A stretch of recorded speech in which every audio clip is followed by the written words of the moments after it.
Good morning. So I've got my hotel breakfast. They gave it to me in a bag to take back to my room. Let's see, and I'm trying to come up with a game plan for today. I think I'm going to first hit the Ponce de Leon Fountain of Youth. I'm going to visit the Castillo de San Marcos, and then visit the colonial quarters. Those are the three big ones. And if I have time, I'm going to knock out some small things in between. There's an old jail, an old school, pirate museum. Everything seems to open about 9 o'clock, so I'm going to be standing at the front door at 9 at the Fountain of Youth. So see how it goes.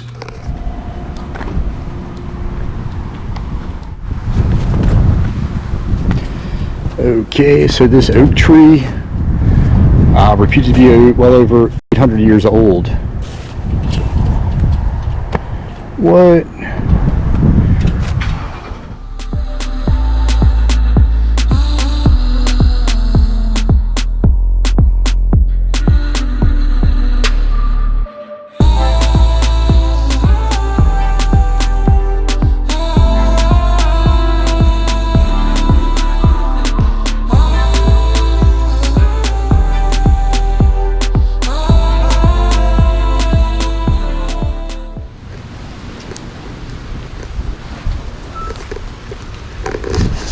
All right, got my ticket. It was $18. Hopefully it's gonna be worth it. A little expensive, but I'm sure there's a lot to see.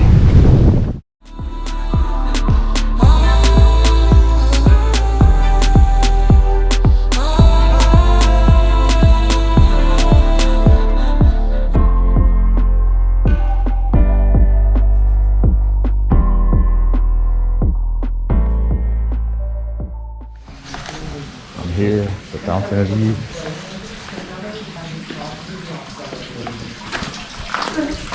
Every day I have to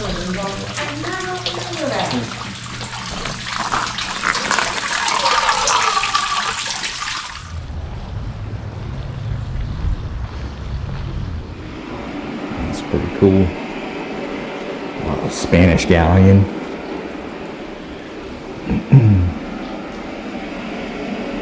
And this is a ship that they believe Ponce de Leon was on when he first came here to St Augustine.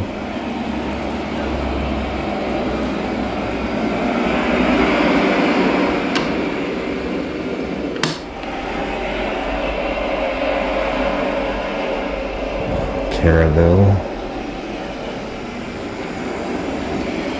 And some old navigational tools. The quadrant.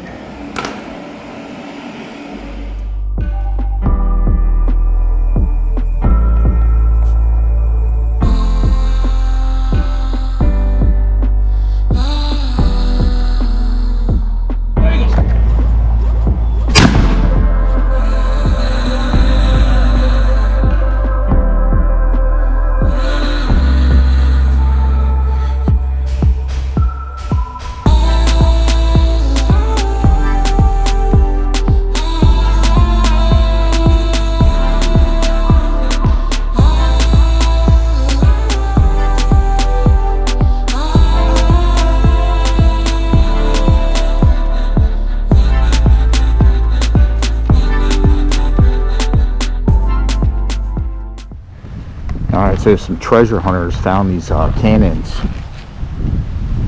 You can tell these things have been under the ocean for some time. And this guy over here is getting the cannon ready. He's going to fire it off at 11 o'clock, so I'm going to try and come back for that.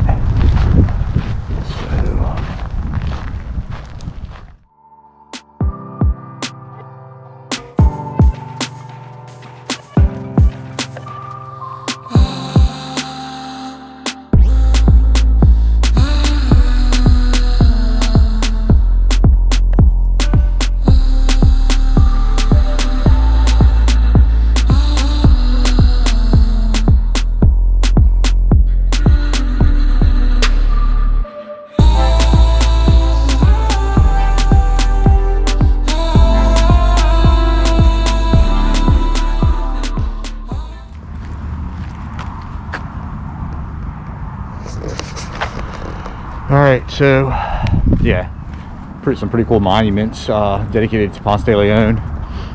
And yeah, so we all know Christopher Columbus came over here 1492, and on his second voyage was Ponce de Leon.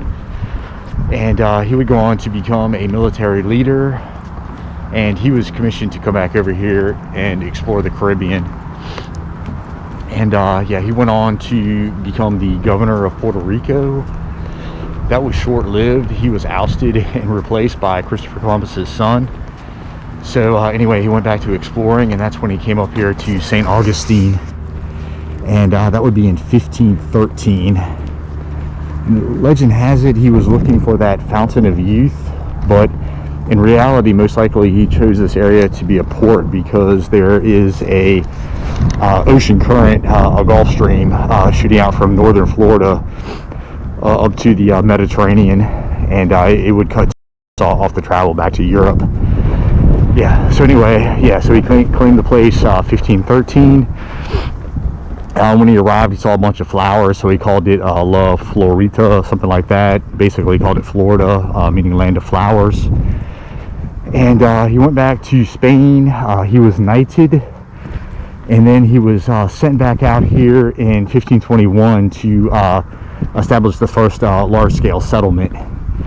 And didn't go very well. There was a lot of resistance from the natives, and he actually died from a poison arrow wound. So yeah, he died in 1521. And then so several years later, 1565 was the big one, the settlement that stuck. And Pedro Menendez came back over here with 1,700 colonists, soldiers, and settlers, yeah, to settle the area. When they arrived, actually the French were already here. Some French Huguenots came over here French Huguenots meaning French Protestants. They came over here to escape persecution from the Catholic French. That's a cool cross over there. And yeah, so they had come over here, and yeah, they refused to switch to Catholicism, and they were slaughtered by the yeah, so they were slaughtered by the Spanish. And yeah, so the settlement took hold, and yeah, that's where we're at today.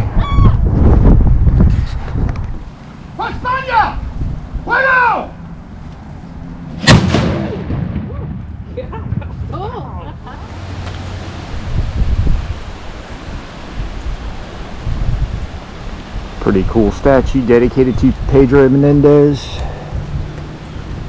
Founded that first settlement 1565.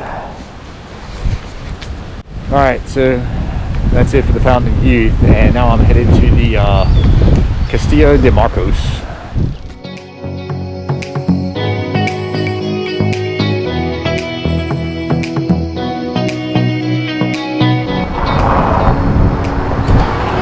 Well, I made it.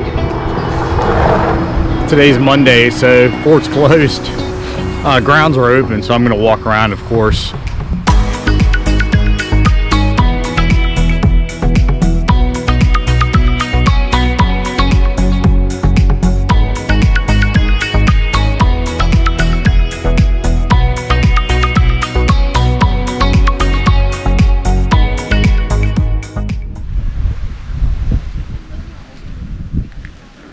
Alright, this is a hot shot furnace. They used to heat cannonballs, fire them at wooden ships, hoping to catch them on fire. Yeah, they never actually fired any from this location, but they did prep it just in case.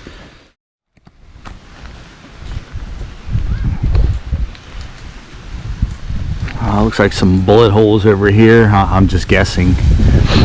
But oh yeah, and this stone was called coquina. It's a local stone, and yeah, it was great because it could absorb cannon fire. You can almost picture it like styrofoam, like shooting a BB into styrofoam. The bullets would just kind of be impaled rather than just knocking the whole thing over.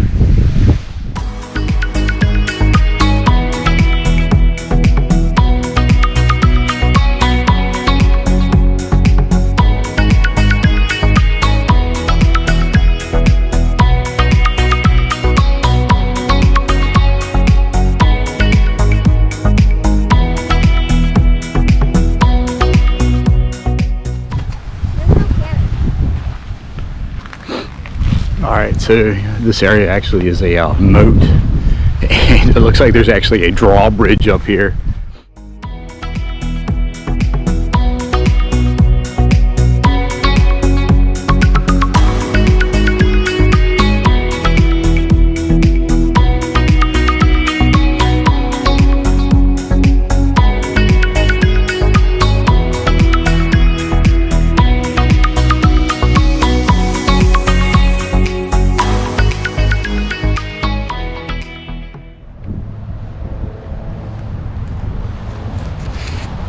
All right, I think I left off in 1565.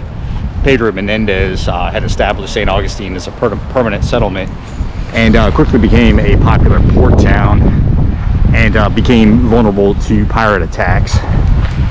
And the Spanish treasury fleet would come up from the Caribbean carrying gold, sugar, so forth, stop off at St. Augustine and shoot across that Gulf Stream over to the Mediterranean.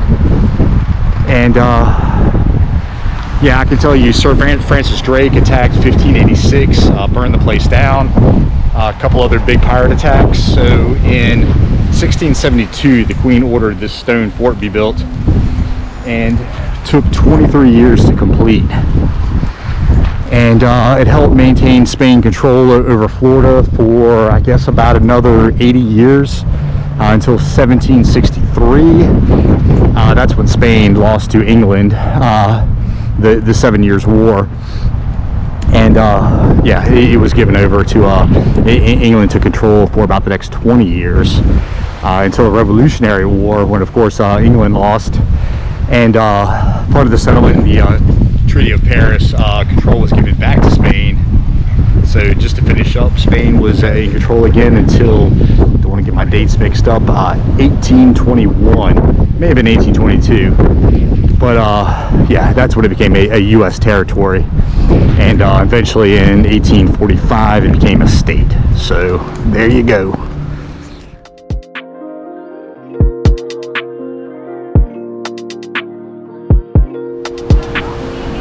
All right, so this is the famous St. George Street.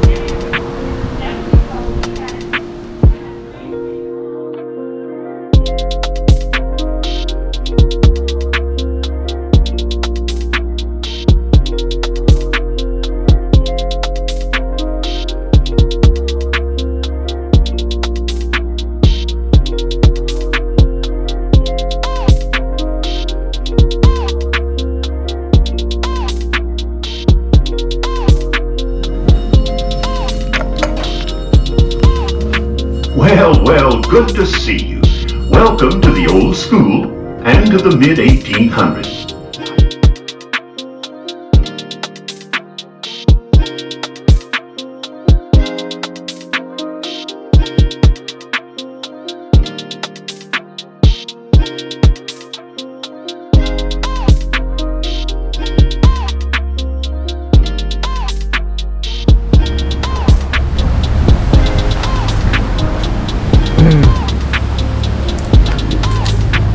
Constitution Monument.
I'll see you in Davy Jones' lap.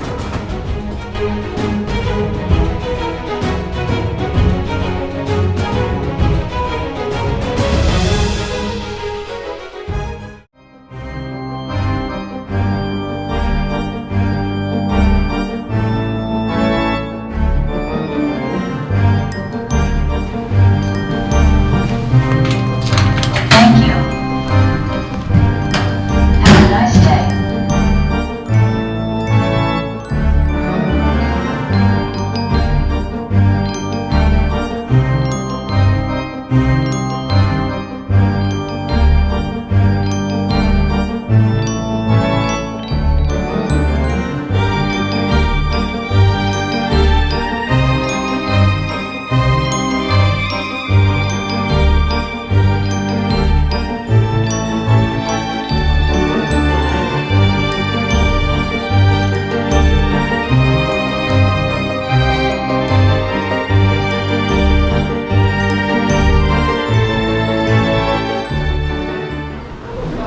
Yeah, that place was crazy.